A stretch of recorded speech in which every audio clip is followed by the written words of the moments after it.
আসসালামু আলাইকুম। আমি পটুয়াখালী থেকে বলছি। সারিকাস কথা কবিতায় আপনাদের আরও একবার স্বাগত জানাই। কাছে এবং দূরে, দেশ এবং দেশের বাহিরে যে যেখান থেকে আমার ভিডিওটি দেখছেন, আশা করছি আল্লাহর রহমতে সবাই ভালো আছেন। আমরাও আলহামদুলিল্লাহ ভালো আছি।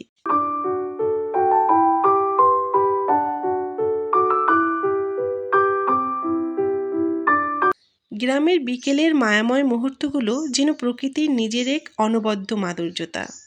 গ্রামের বিকেলের শেষ মুহূর্তটা সবচেয়ে মায়াবী।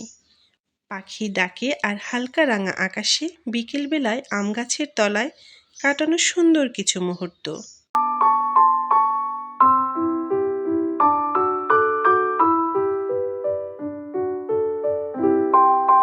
গ্রামের এই দৃশ্যগুলো আপনাদের সুন্দর স্মৃতিগুলোকে মনে করিয়ে দিবে, এমনটাই প্রত্যাশা করছি।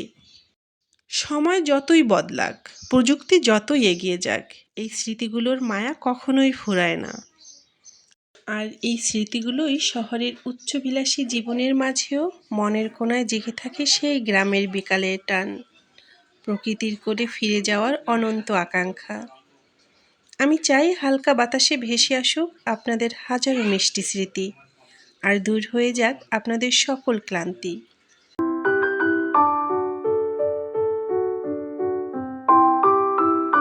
এখন পর্যন্ত যারা আমার ভিডিওটা দেখছেন এবং লাইক দিতে ভুলে গেছেন, দয়া করে লাইকটা দিয়ে নেবেন।